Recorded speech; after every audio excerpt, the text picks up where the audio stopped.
எல்லோருக்கும் ரேவதி சம்பத்தின் அன்பான வணக்கம். இன்றைக்கி என்ன பார்க்க போகிறோன்னா வாழைப்பூ தொக்கு. அதுக்கு வாழைப்பூ ஒரு கைப்பிடி அளவு ஆஞ்சது, ஒரு கைப்பிடி அளவு உரித்தது, பருப்பு ஒரு 6 ஸ்பூன்,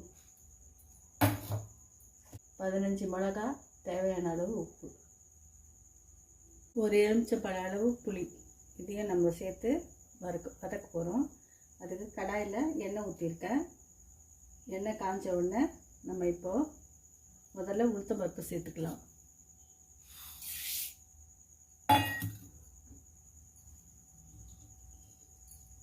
லைட்டாக வதக்கிக்கலாம்.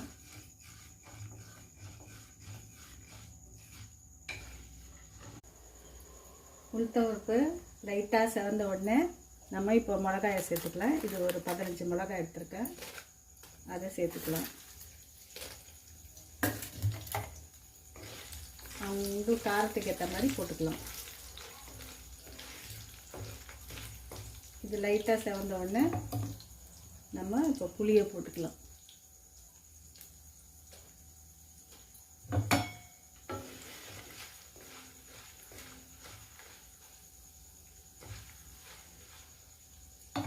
இப்போ பூண்டை சேர்த்துக்கலாம்.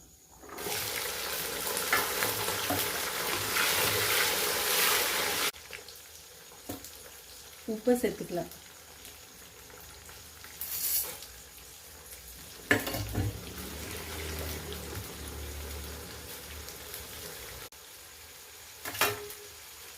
இப்போ பாதி அளவுக்கு பூண்டு சாந்துச்சு. இப்போ நம்ம ஒரு கைப்பிடி அளவு வாழைப்பூ சேர்த்துக்கலாம்.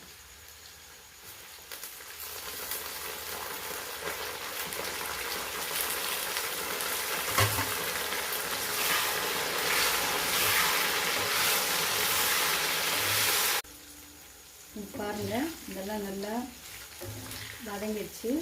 இப்போ கொஞ்சம் நம்ம மஞ்சள்தூளும் மிளகாத்தூளும் சேர்த்துக்க போகிறோம்.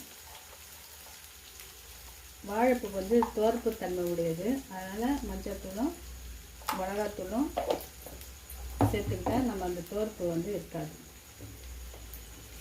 தேவையான அளவு மிளகாத்தூள் போட்டுக்கலாம். நான் 1 ஸ்பூன் போட்டுக்கிறேன்.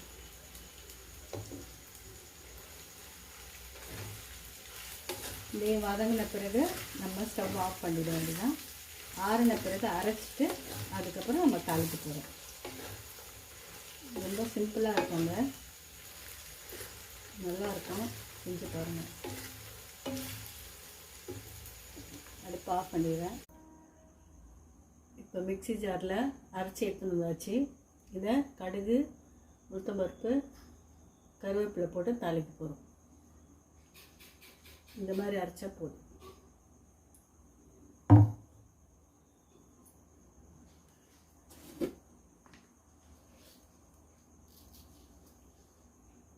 ஒரு ஸ்பூன் கடுகு,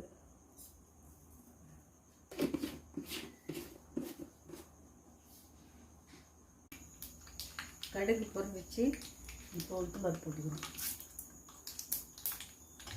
உளுத்தம்பருப்பு செவந்த உடனே கொஞ்சம் பெருங்காயம் போட்டுக்கலாம்.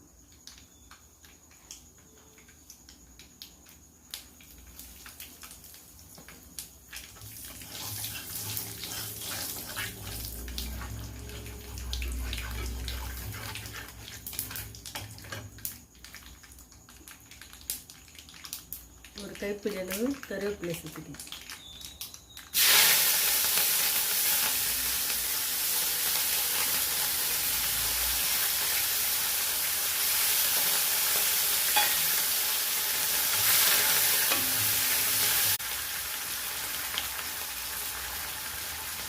இப்போ நம்ம அரைச்ச இதை அதில் சேர்த்து போகிறோம். சேர்த்து கலரி எடுக்கணும். இப்போ அடுப்பு ஆஃப் பண்ணிடலாம். அந்த சூப்லேயே கலர்னா போதும்.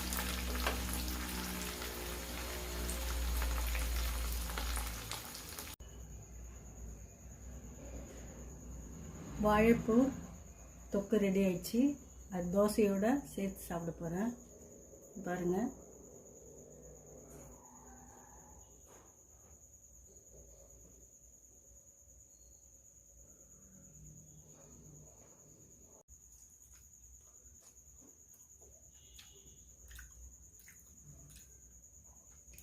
சூப்பராக இருக்குங்க. நீங்கள் ஒரு வாட்டி இதை செஞ்சு பாருங்கள்.